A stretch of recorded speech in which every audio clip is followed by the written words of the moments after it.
दिल्ली के जामिया यूनिवर्सिटी में 3 प्रोफेसरों के खिलाफ मुकदमा दर्ज हुआ है क्योंकि वो वहां पे एक दलित कर्मचारी को कन्वर्ट करने के लिए प्रेशर दे रहे थे। वो एक दलित कर्मचारी को कह रहे थे कन्वर्ट हो जाओ, तुम्हारे साथ भेदभाव बंद हो जाएगा, नहीं कन्वर्ट होगे तुम्हारा प्रमोशन रुक जाएगा। जामिया यूनिवर्सिटी एक माइनॉरिटी यूनिवर्सिटी है। वैसे तो जामिया पहले सबके लिए थी, लेकिन 2004 में कानून बना के कांग्रेस ने उसको माइनॉरिटी यूनिवर्सिटी घोषित कर दिया। दूसरा, ये कन्वर्जन कोई सामान्य व्यक्ति नहीं कर रहे हैं, मुल्ला मौलवी नहीं कर रहे हैं, बल्कि यूनिवर्सिटी के प्रोफेसर कर रहे हैं। इससे आप समझ सकते हैं कि सोच कैसी है। भारत की पूरी डेमोग्राफी बदलने का मूल कारण धर्मांतरण है, और यह धर्मांतरण आज से नहीं हो रहा है। 15वीं शताब्दी में भारत में एक भी मुस्लिम नहीं था, सब के सब हिंदू थे। 15वीं शताब्दी में आज का जो अफगानिस्तान, जो पहले गंधार कहलाता था, वहां भी 100% हिंदू थे। आज का पाकिस्तान, जो पहले कैकेय कहलाता था, जहां से माता कैकेयी आई थी, वहां भी 100% हिंदू थे। आज का बांग्लादेश, जो पहले ईस्ट बंगाल कहलाता था, वहां भी 100% हिंदू थे 15वीं शताब्दी में। यानी 500 साल पहले पूरे भारत में 100% हिंदू हुआ करते थे। लेकिन आज गंधार अफगानिस्तान हो गया, कैकेय पाकिस्तान हो गया, ईस्ट बंगाल बांग्लादेश हो गया, और बाकी तो छोड़िए, भारत के 9 राज्यों की डेमोग्राफी बदल चुकी है। भारत के 200 जिलों की, 800 जिलों में से 200 जिलों की डेमोग्राफी बदल चुकी है। भारत के 6000 तहसीलों में से 1500 तहसीलों की डेमोग्राफी बदल चुकी है। उसका मूल कारण धर्मांतरण, घुसपैठ, जनसंख्या विस्फोट। और धर्मांतरण ऐसा नहीं केवल मुल्ला मौलवी कराते हैं, केवल मिशनरी कराते हैं, कॉलेज के प्रोफेसर भी करा रहे हैं, बड़े बड़े कॉरपोरेट में काम करने वाले इंजीनियर भी करा रहे हैं। यूपी में तो एक बहुत सीनियर IAS ऑफिसर भी पकड़ा गया। तो जो जहां है वहीं कन्वर्ट करा रहा है। और क्यों? क्योंकि पहली बात तो शिक्षा हमने ठीक से नहीं किया। जो मुगलिया शिक्षा थी, मदरसे चल रहे थे, उसको हमने बंद नहीं किया। दूसरा, हमने शिक्षा का भारतीयकरण नहीं किया। समाधान शिक्षा का भारतीयकरण, दूसरा कानून का खौफ। मुगल यहां सत्ता के लिए नहीं आए थे, मुगल यहां पे केवल और केवल इस्लाम का प्रचार करने आए थे। अंग्रेज यहां सत्ता के लिए नहीं आए थे, अंग्रेज केवल और केवल क्रिश्चियनिटी का प्रचार करने आए थे।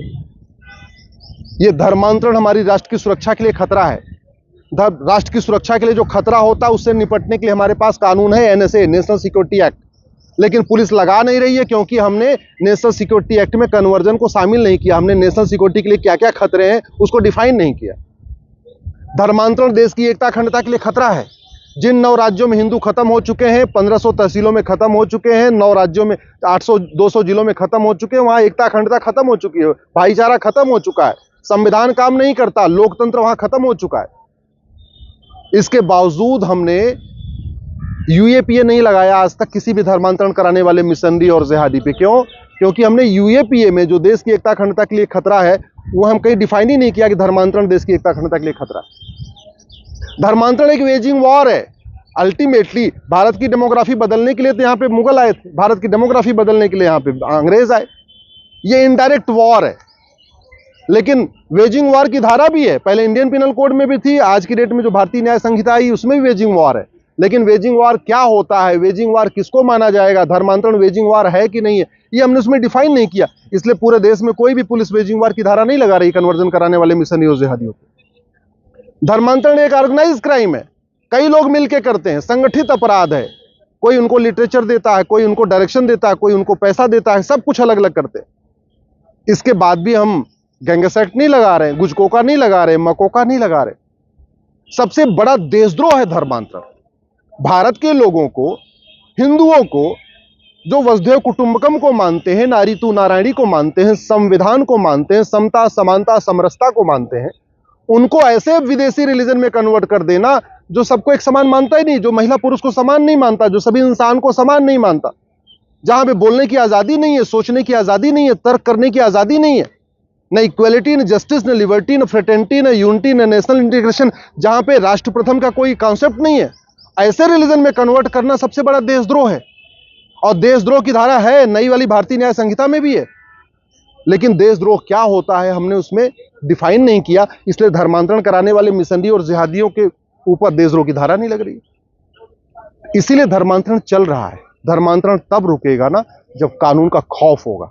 धर्मांतरण तब रुकेगा जब धर्मांतरण कराने वाले मिशनरियों, जिहादियों और उनके मददगारों की 100% संपत्ति जब्त होगी।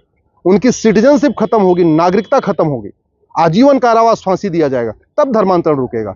तू मैं करने से धर्मांतरण नहीं रुकेगा, नूरा कुश्ती करने से धर्मांतरण नहीं रुकेगा, बतौलेबाजी से धर्मांतरण नहीं रुकेगा। और एक बात और जो सबसे इंपॉर्टेंट मैं पूछना चाहता हूं, जब कोई हिंदू अपनी जाति नहीं बदल सकता, एक दलित ब्राह्मण नहीं बन सकता, एक ब्राह्मण दलित नहीं बन सकता, एक क्षत्रिय वैश्य नहीं बन सकता, एक वैश्य क्षत्रिय नहीं बन सकता, एक जाट आदिवासी नहीं बन सकता, एक आदिवासी जाट नहीं बन सकता। जब हिंदुओं में अपनी जाति बदलने का प्रावधान नहीं है और संविधान भी जाति नहीं बदलने देता है, तो फिर वही हिंदू अपना धर्म कैसे बदल लेता है? कैसे बदल सकता है? मैं ब्राह्मण हूं, मैं कोई और जाति नहीं अपना सकता, संविधान इजाजत नहीं देता, कानून इजाजत नहीं देता, तो फिर मैं अपना हिंदू धर्म कैसे छोड़ सकता हूं? आप मान लीजिए वैश्य हैं, आप जैन हैं, माहेश्वरी हैं, जो भी हैं, जब अपनी आप जाति नहीं बदल सकते, फिर आप अपना धर्म कैसे बदल सकते? आप यादव हैं, पटेल हैं, पासवान है, सैनी है, जो भी हैं, जब आप अपनी जाति नहीं बदल सकते, फिर आप अपना धर्म कैसे बदल सकते हैं? इस पे बहुत गंभीरता के साथ चर्चा होने की जरूरत है। तो जैसे जाति बदलना अपराध है, फर्जी डॉक्यूमेंट बनवाना अपराध है, वैसे ही धर्म बदलने, धर्मांतरण भी गंभीर अपराध घोषित होना चाहिए। धर्मांतरण कराने वाले मिशनरियों और जिहादियों पे एनएसए लगना चाहिए, यूएपीए लगना चाहिए, देशद्रोह की धारा लगना चाहिए, वेजिंग वॉर की धारा लगना चाहिए, गैंगस्टर एक्ट लगना चाहिए, 100% संपत्ति जब्त होना चाहिए, इनकी नागरिकता खत्म होनी चाहिए, इनको आजीवन कारावास फांसी देना चाहिए। यही तरीका है धर्मांतरण रोकने का और यही तरीका है भारत को बचाने का। नहीं अगर हमने बचाया तो एक बात याद रखिएगा, दुर्योधन का ननिहाल गंधार अब आज की डेट में अफगानिस्तान कहलाता है, वहां आतंकवादियों का संगठन तालिबान राज कर रहा है।